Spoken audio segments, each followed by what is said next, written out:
CTV News with Matt Grillo.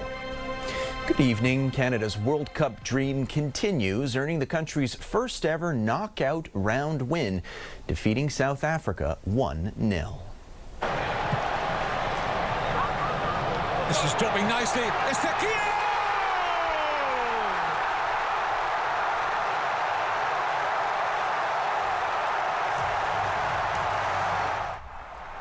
Stefan Eustachio was the hero in stoppage time. After a scoreless 90 minutes, he put it in the net in the bottom corner.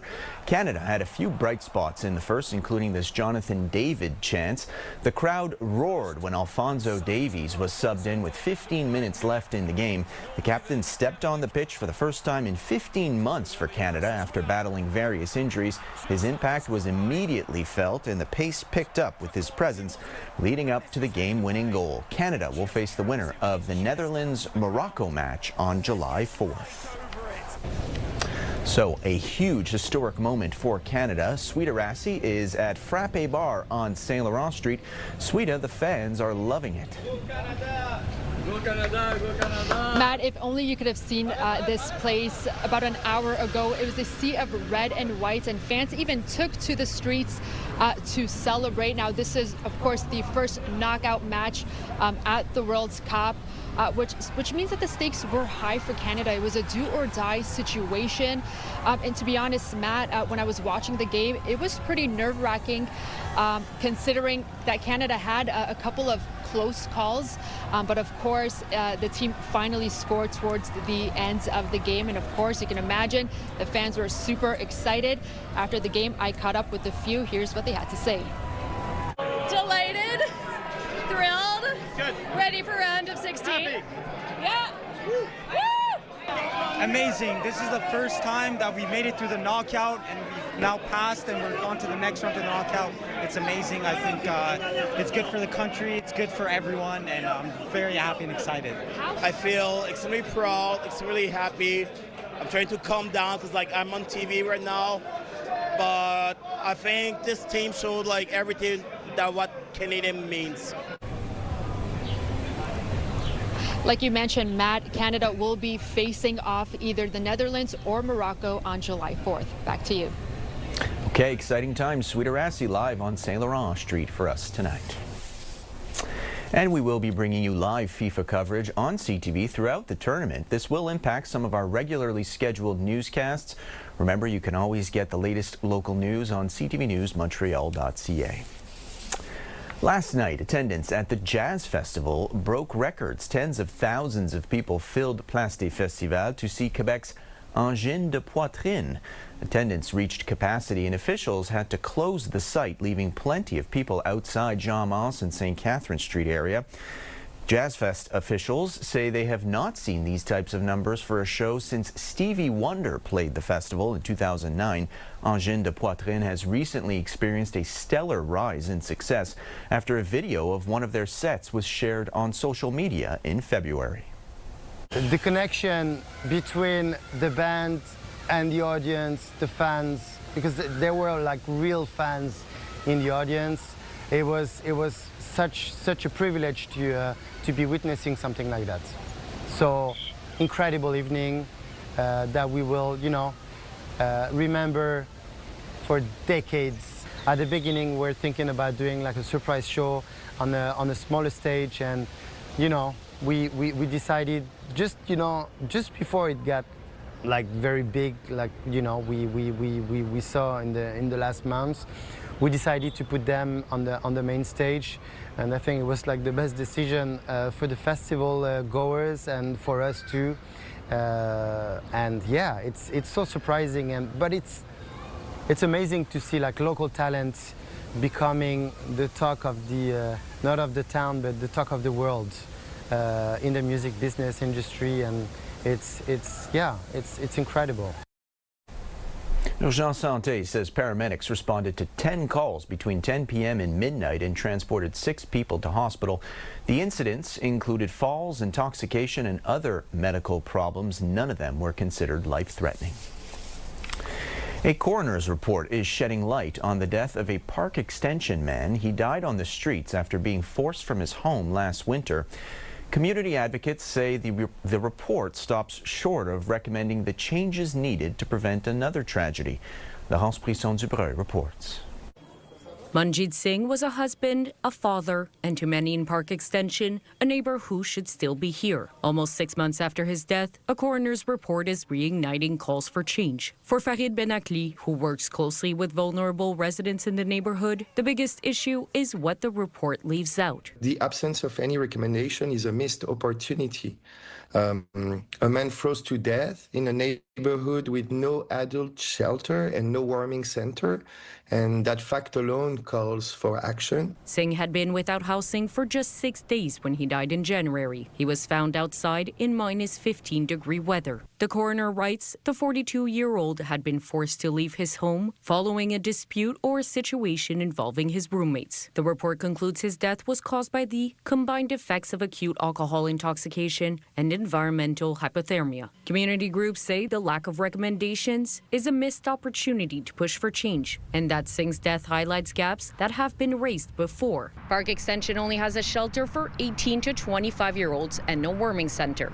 Benakli says many residents face additional barriers. When you don't speak the language and you have this precarious immigration status, you cannot have the job, you cannot sign a lease on your own, so you're really dependent. He says some people are also afraid to seek help because of their immigration status and that the housing crisis is making the situation worse. We have a big lake of housing. We have many people in the same apartment because it's really hard to find the place, and also the rent, the rise of rent in Montreal has big impact on those population. The report comes as Quebec prepares for a public inquiry into deaths involving unhoused people in Montreal. But above more reports, Benakli says people in crisis need somewhere to turn before it's too late. Not having the resources, adapted resources, can be a matter of life and death. With the provincial election this fall, he hopes governments take notice and that Singh's death leads to action rather than another warning ignored. Laurence Brisson-Dubreuil, CTV News. Valerie Fabricant has died in prison. Fabricant shot and killed 4 people at Concordia University in 1992. He was found guilty in 1993 and was serving a life sentence at Archambault Institution in Sainte-Anne-des-Plaines. Correctional Service Canada said he died of apparent natural causes. He was 86. Fabricant, a professor of mechanical engineering at Concordia University, opened fire in the engineering department building, killing 4 professors and wounding a secretary. He was facing dismissal before he committed his crimes and accused his colleagues of stealing his work. In 2020, the Canadian Parole Board denied Fabricant's request for release. It said he still posed a risk to society, noting that after 28 years behind bars, he still did not acknowledge that he had targeted innocent people. There has been a series of fatal collisions involving motorcycles and vehicles this weekend. 4 people have died in 3 separate crashes in different parts of the province. CAA is reminding people to be extra vigilant because vacation season means there are more vehicles on highways and roads. We are now in what is typically considered the deadliest period on Quebec roads. Here's more from CAA spokesperson André Durocher. I always say that you're not on vacation until you've actually arrived. And it's quite sad to see the beginning we were having. But if you remember last year, we also had quite a brutal beginning. Let's hope that it's not a tendency because there's still a lot of time to go. We're just 5 days into that period. So that means 70 more days to go. And as we're talking now, we're Sunday. Sunday, some people are coming back from the country, back from drives they took. So maybe another call to be careful. And also what I find unfortunate, all the, I would say, apparent causes, because we have to wait for the investigations to be over, they're all avoidable. If it's speeding, lack of attention, it's all something we can have control over. CAA says that the majority of the fatal crashes were not caused by road conditions or weather, but by human behavior. Many from Montreal's film industry are worried the city's expertise is eroding. The rising concern comes as Mel's announces the closing of its film development lab and screening room. Mel's president Patrick Jutras tells CTV News cost-cutting measures were necessary to meet clients' needs. Jutras blames a lack of competitive tax credit for foreign productions. He says there's also been a decline in audio-visual investment. Mel's Film Development Lab for Professional Productions was the only one in Canada. Conservative leader Pierre Poilievre is calling for an urgent meeting of the House of Commons Ethics Committee to look into what he's calling a condo bailout announced by the government earlier this month. Jeremy Charon reports. It's a move the Carney government insists is about supporting Canadians, not distressed developers. We don't care about the developer, we care about the person, the family that can potentially move into the home. But a plan to buy and convert 2,200 unsold condos in British Columbia into affordable rent-to-own units is coming under fire. We need a full investigation into the Carney condo bailout. In a new letter to the House of Commons Ethics Committee, Conservative leader Pierre Poilievre is calling for an urgent meeting to investigate what he calls a plan to bail out developers, bankers, and investors. Speaking with CTV News Sunday, Poilievre says Carney is protecting developers from losses. Who asked for this? Who lobbied for this? And who is benefiting from putting these condo losses on the backs of hardworking taxpayers struggling to make ends meet? When asked last week, Carney said no developer asked for this from him directly. The Prime Minister stressed there is no specific transaction on the table yet. Few details have been shared about the actual plan. I don't think we've done, self-included, a particularly good job of rolling this out and explaining exactly what it is. I think this is smart politics for Pierre Poilievre because I do think this file has been badly miscommunicated. The average Canadian is looking at this and saying, looks like Poilievre's got a point here. Poilievre argues Carney's plan would only drive housing prices up. The solution is obvious. Let the condo developers lower the price so that Canadians can afford to buy the condos themselves. Now, the criticism may already be enough to stop this proposal from going ahead. BC Premier David Eby, who announced this plan alongside the Prime Minister, has said if it proves to be unpopular, it won't move forward. Jeremy Sherrill, CTV News, Ottawa. SOPFER has placed a ban on open fires in parts of the province. The affected areas are northern Quebec, Saguenay-Lac-Saint-Jean, and the North Shore. Open fires include campfires, fireworks, and the use of anything that can create a spark. Taking a look at the forecast now, another warm day out there. It's 28 degrees in Montreal, but feels more like 31 with the humidex. 26 degrees right now in the eastern townships. Another beautiful start to your work week. 19 degrees and sunshine for your wake up. Some clouds will roll in the afternoon. We'll have a high of 29. It's going to be a warm week, a mix of sun and clouds on Tuesday and Thursday. Highs in the 30s on Wednesday, Thursday, and Friday. After the break, a near deadly experience. Thought I was gonna die. A big brother helps save his sibling in the Bahamas. And dramatic footage of the devastation in Venezuela. The U.S. and Iran have been trading attacks and threats this weekend. There is little sign of de-escalation that could help to get the fragile 2-week-old ceasefire back on track. Selena Wang reports. Iran's military releasing video of multiple missiles and drones they say were launched towards neighboring countries, including Bahrain and Kuwait, which are home to U.S. military bases, according to a U.S. official. That official telling ABC News so far there have been no reported American casualties or damage to U.S. locations. This comes after the U.S. struck Iran in direct response to continued Iranian aggression against commercial shipping, according to U.S. Central Command. President Trump posting the U.S. struck Iranian missile and drone storage locations and coastal radar sites, adding, there may come a point when we are no longer able to be reasonable and will be forced to militarily complete the job that we very successfully started. Republican Senator Bill Cassidy, who got into a shouting match with the president last week, has been critical of the war, telling CBS, you can certainly return to bombing, but the fact is that a medium-sized power at this point is perceived to have fought a superpower to a draw, requiring some measure of accommodation of we, the superpower. The U.S. strike was in response to an Iranian drone hitting a tanker in the Strait of Hormuz earlier on Saturday, the second such attack in just days.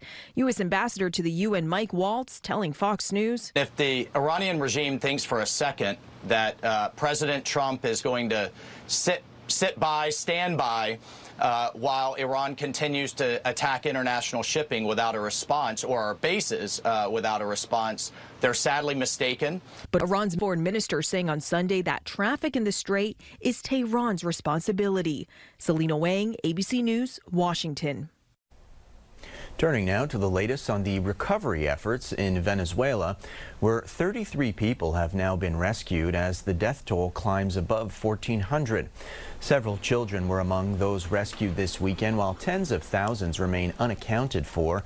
And time is running out to find additional survivors. Officials say more than 1,600 foreign rescuers have arrived in the country, with more on the way as countries around the world continue to help aid rescue efforts, following the earthquakes that hit the country Wednesday, triggering hundreds of aftershocks.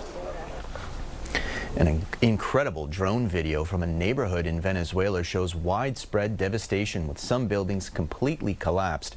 Others are still standing but heavily damaged, their walls torn away and apartments exposed. Extreme temperatures continue in Europe.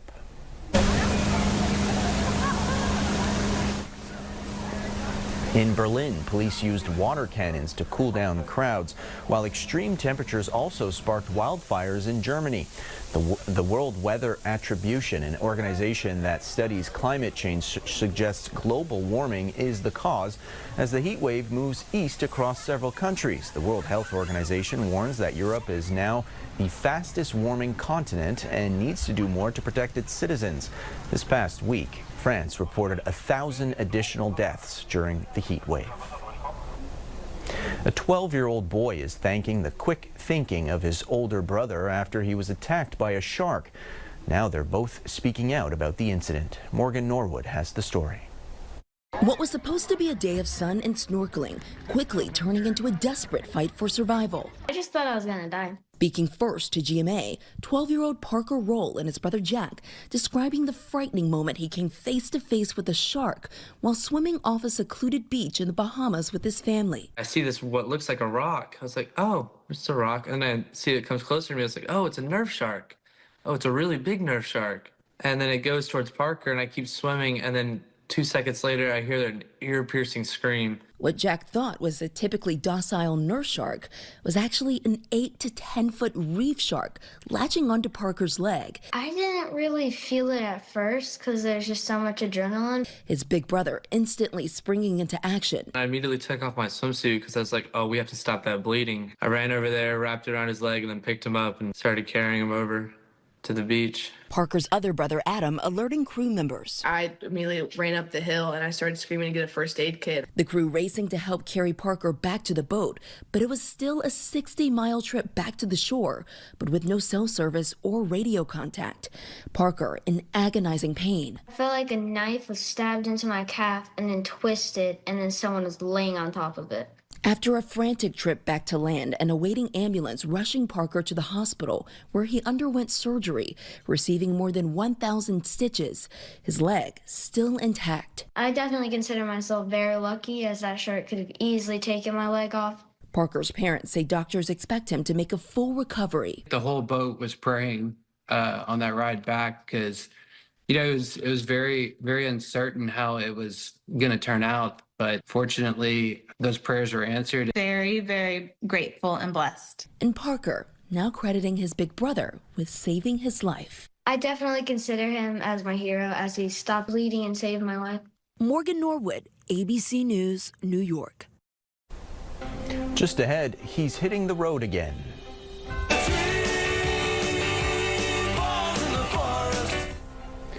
Juno Award winner Bruce Cockburn is back on tour.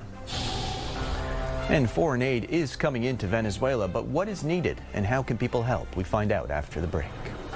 Tonight, condo controversy. We need a full investigation into the Carney condo bailout. Who the opposition leader says he's really benefiting from Ottawa's plan to buy up empty condominiums. Later on CTV National News and watch on Crave. Rescue efforts are ongoing in Venezuela, with more than 1,400 people dead and tens of thousands still missing. Foreign aid is arriving from countries around the world after earthquakes hit Venezuela on Wednesday. Joining us now is Cristina Garcia, the Regional Director for Latin America and the Caribbean with Save the Children. So, Cristina, explain to us, from what you're hearing, what's the situation like right now in Venezuela? So thank you for having me. So the level of devastation of these two big earthquakes in Venezuela is unprecedented. So the situation remains very, very challenging. The last few days have been very much focused on the search and rescue activities to try to locate survivors. Those search and rescue activities are still ongoing. But at the same time, some additional humanitarian needs are emerging. Around, I think the latest figures is 200 buildings have collapsed. So there are many children and families, they don't have anywhere to go. They're sleeping in the streets. Some of them because they cannot return to their buildings, some because they are afraid or scared to return, or it is not safe because the buildings have been compromised. There are, improvised like shelters, and people are sleeping in tents, in parks. So, needs are arising, such as, food, safe water. And so this is the situation as it is now, very challenging. Is it difficult getting aid and support into the country? So, coordinating a response of that magnitude is challenging anywhere. So, the first days of an emergency like this one is always very, very challenging. Teams are getting to the ground. I mean, there are search and rescue teams for many, many different countries already working in Venezuela. But I think, until a response gets, up and running, it's going to take a little bit due to the magnitude of this crisis. What type of support do children in Venezuela need right now? So we are particularly concerned about the well-being of children. On the one hand, many of them are in shock. They have experienced a very shocking event. Some of them, they have been separated from their families. Some, have been rescued along, but their parents, unfortunately not. So this is a very challenging situation for children. We know at Save the Children from other emergencies that children are particularly vulnerable to, in this kind of situations, to exploitation and abuse. So we are specifically concerned about that. So now children need, a safe place to be. They need psychosocial support. They need safe water. They need food, and they need to be protected, and as well as their families. We've seen some local fundraisers. We know of at least one here in Montreal. What can people donate, or what should they be donating? So, the different organizations that are on the ground are already coordinating our response. Save the Children, for instance, we are deploying a health response. We are coordinating with local authorities to deploy our health emergency unit, as well as deploying with our partners in Venezuela health mobile teams. We are also providing some protection support for children, so psychosocial support, and also restoring, family links and coordinated with protection authorities. So my recommendation would be, to donate to a trusted organization. Save the Children is one of them, but it's not the only one that is responding to this emergency. For Save the Children, for instance, you can go to the Save the Children webpage, savethechildren.org.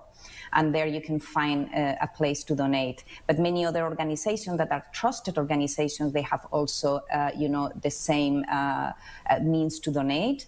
And that would be my recommendation, people that are already working, that are already in the ground, and that are already providing assistance. Cristina Garcia with Save the Children, thank you so much for speaking with us today. Thank you so much for having me. Dangerous weather in parts of the United States is creating wildfire conditions. Firefighters are battling several fires in Utah.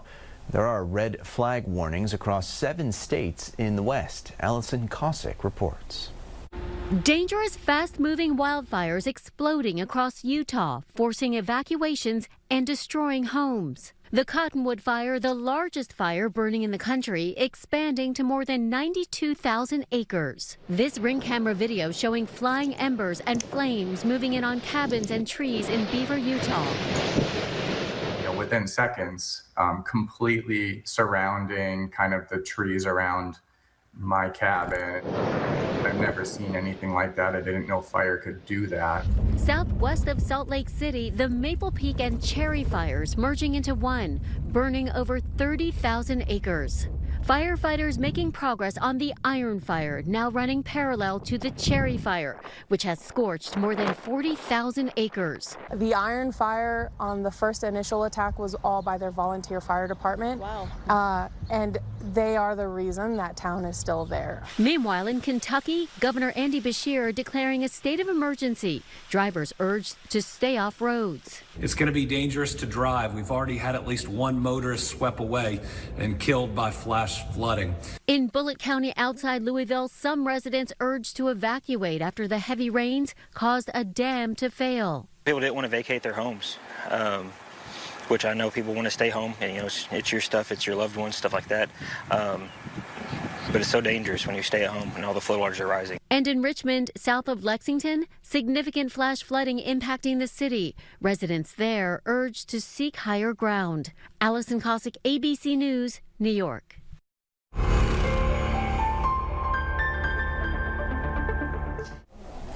Time now for In Case You Missed It. Quebec farmers are watching their fields closely after the heavy rains we've had recently, and they say some crops are taking a hit. Anastasia Dextrine has more. Just a few hours of rain has brought a season's worth of headaches for farmers in Quebec. At Les Jardins d'Hiver Bio in the eastern townships, an entire crop of arugula has been wiped out. Crops like arugula or spinach that are leafy green don't like as much water as we're having right now.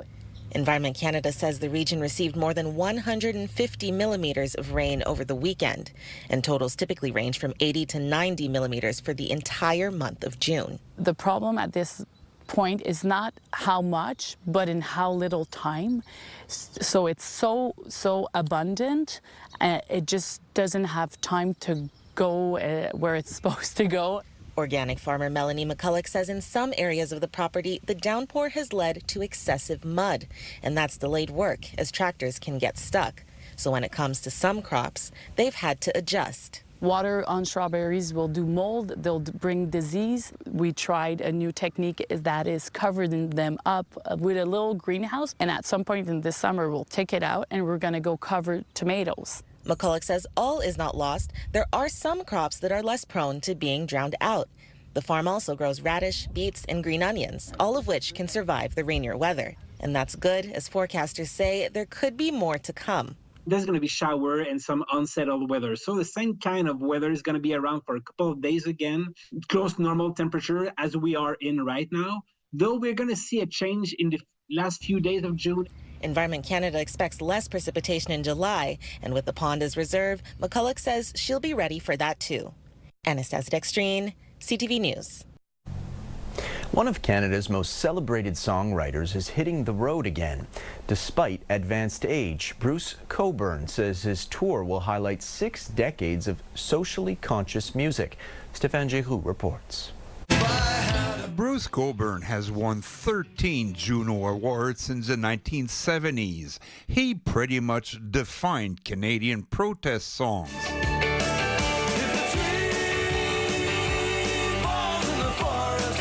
Age, he says, isn't slowing him down. My hands have become quite arthritic, and certain things are more challenging than they used to be. There's maybe a very few songs, 4 or 5 songs that I've had to revise the guitar parts of. Cockburn made his debut on the coffee house folk circuit and evolved over time with a crafty mix of blues, jazz, rock, and folk music. My feeling was if I ended up, playing in bus shelters for pennies, that so be it. Lucky for me, it's been better than that. Like many artists, retirement isn't an option because songwriting is not a craft that stops at 65. Why stop? I mean, if I wasn't getting paid to do it, I'd be doing it anyway. Cockburn never stopped recording. He has a new album coming out this fall, and to this day, he remains active on social issues. My voice is available when called upon, pretty much, for any good cause. I as a songwriter, I can spout my own ideas and my own reactions to things. Cockburn has always defended liberal causes, but admits the current political climate can be hostile to his ideals. It's very disturbing, actually, to be seeing things go in that direction. One of the deplorable developments that we're witnessing is that the inability to communicate with each other in a civilized manner. But at 81, he's proud his songs have been covered by some prestigious artists, from Jerry Garcia to Canada's own Bare Naked Ladies.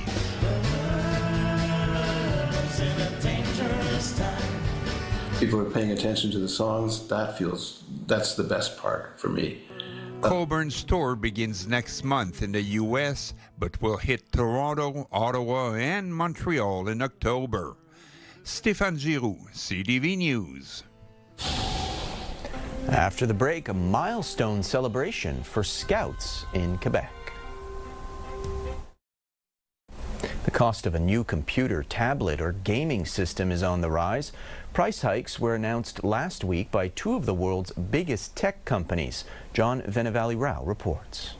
Apple has raised their prices. Online, there's been plenty of outrage. Dog, look at these price jumps. With some consumers left speechless by what's being dubbed chipflation. We expected price increases. We didn't expect them to be this significant. Both tech giants Apple and Microsoft are putting the blame on a soaring demand for memory chips, driving Apple to hike prices on devices like a MacBook Pro, which is suddenly up $400 to $2,800 Canadian, and an iPad Air up $200 to nearly $1,000, a 25% jump. Apple have increased their prices quite substantially, actually. While Microsoft saying the cost of an Xbox is going up as much as $150 on August 1st. Xbox, no! Xbox memory chips are in short supply because of the massive build-out of artificial intelligence data centers, which are gobbling up both memory and storage. It's the same memory that goes into your laptop. That same memory is the same thing that goes into data centers. So everybody is racing to build these data centers, and that's what's eating up all of the world's chips by the truckload. The major companies that produce the chips are struggling to keep up.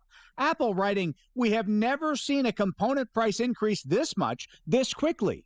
And in a statement, Microsoft says, unfortunately, console storage and memory prices have increased by more than 2.5 times. And we expect another doubling by the fall of 2027. Many companies have already announced increases in prices. Apple was the last one standing. Earlier this year, Sony raised the price of some PS5 models by around 150 Canadian. And Nintendo says its Switch 2 gaming systems will go up $50 as of September 1st. As for Apple's flagship product, the iPhone, it was spared a price hike. But analysts say when the iPhone 18 is unveiled this fall, expect the component crunch to show up in its price. John Valerie, CTV News, Toronto. The high cost of fuel is coming down, but it is still having an impact on everyday expenses for Canadians. Paul Hollingsworth has more. Whenever Tino Clarinomos fills up, it's always a guessing game when it comes to how much he will pay at the pumps. You get up and you look, and it changes by the day. Gas and diesel prices have both been changing and dropping in recent weeks as the U.S. and Iran inch closer to a final peace deal. At one point, diesel was selling for more than $2.30 a liter in some Canadian cities. Now it's down across Canada and around the globe globe, but still relatively high compared to gasoline. Fuel analyst Carol Montroy says there are several reasons for this. The federal excise tax that was removed on gasoline was 10 cents. On diesel, that same excise tax was 4 cents. So the decrease was less. Prices for diesel were also much higher compared to gasoline before this latest drop. And that is directly related to how strong the demand is for that type of products. High-priced diesel is also increasing the cost of transportation in the trucking industry, which continues to be passed on to consumers. Prices for produce, imported meat, and seafood are still on the rise. Salmon is the #1 product in terms of increases for the end of May, early June. Salmon prices at retail are up 80%. Clearanomos has driven both gas and diesel cars. Regardless of what vehicle he owns, he expects to pay a lot for fuel. Right now, we're just in a situation where if you're going to drive, you're going to have to pay. There is every expectation the cost of diesel will stay relatively high until there is a change in supply and demand. In the summer, there is a seasonal spike in tourism, construction, and long-haul shipping, which causes an increase in diesel consumption. Paul Hollingsworth, CTV News, Halifax. Scouts Canada is hosting a jamboree at Parc Jean Drapeau. It's part of a celebration marking 100 years of Scouts in Quebec. As of Thursday, about 3,000 children and young adults are camping at the park for a week. Chance to spend time outdoors in an urban setting. So they're celebrating their 100 years of Scouting, but they have invited everyone from Scouts Canada to join. So there's not just the Association des Scouts du Québec who is here. It is people from Scouts Canada, we have people from BC, we have people from New Brunswick, we have people from Ontario. The group will be camping on Parc Jean Drapeau until July 2nd. A motorcycle group is using a different mode of transportation to help unhoused people in downtown Edmonton. It bought a new food truck to deliver meals to those in need. Here's Miriam Valdez-Carletti. Each brush and stroke on this blank canvas is being treated as a chance to brighten up another's day. So we wanted to really humanize the truck. A truck that will eventually deliver food to unhoused people in Edmonton's downtown. Granger Thompson with Wild Wolves of Canada says he wants to make it easy for people to find a meal. The point of this is to be able to meet them where they're at, as opposed to a traditional food bank where they would have to come in and then place an order directly there. The motorcycle group collaborated with the U of A's Chew Project organization and Boyle Street to add a special touch. We want the kids to be able to have fun with this. We want them to, use their artistic and creative spirit to be able to make something really meaningful. The Chew Project, which supports LGBTQ2S+ youth, says the skills and talents of this demographic often goes unnoticed. I think that's really important because a lot of our community struggles with their voice, struggles with feeling heard or seen. Having people come out and kind of recognize and celebrate them during Pride and letting them kind of embrace their own creativity is really, really special. According to Stats Can, 13% of people experiencing homelessness identify as LGBTQS+. It's hoped with regular food deliveries, the truck will also help people discover resources. Hopefully get that exposure out to more individuals in need who may be, suffering situations where at home or wherever they may be in life, they don't always have a safe place to come. The Chew Project saves lives. It keeps people alive and it keeps people connected. The group plans to make its first delivery next week. Miriam Valdez-Carletti, CTV News, Edmonton. A couple from BC in their 80s is committed to never stop moving their love story forward, even after life threw them some unexpected turns. Adam Sawatsky has their story. Donna and George Muskel still act like the teenagers they were when they first met. We love each other. She was 16 and he was 17. I made a real good choice when I was 17, I'll tell you. Before making an even better choice to get married and make a commitment they've kept for 66 years. We always said we would never go to sleep on an argument, and we never did. Sometimes we were up just about all night long. But we would not go to sleep without saying we love you. But now in their 80s, Donna and George recently faced a challenge they weren't sure how to resolve. Yeah, it was a real nightmare, to be honest with you. They experienced a series of health challenges that forced them to sell their home and wonder how they could possibly move forward together.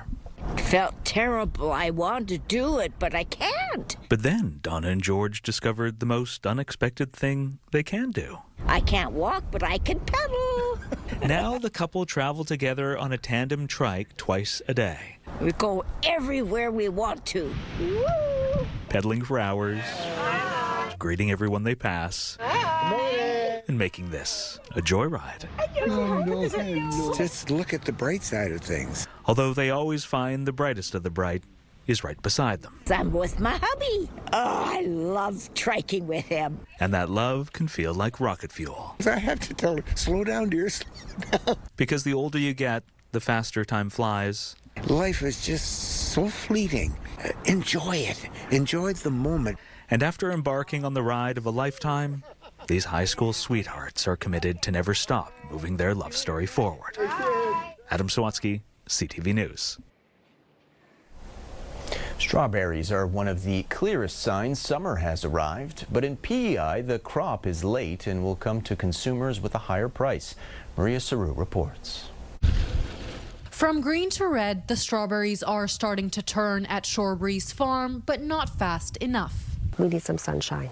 Owner-operator Jennifer Van Uwyk says by now, the farm would usually be picking and selling. But a colder spring has put the crop further behind than it's been in years. And when the berries are ready, customers will pay more. She held prices steady last year, but fertilizer, supplies, and wages have now all gone up. Nobody wants to raise the prices, but we have to.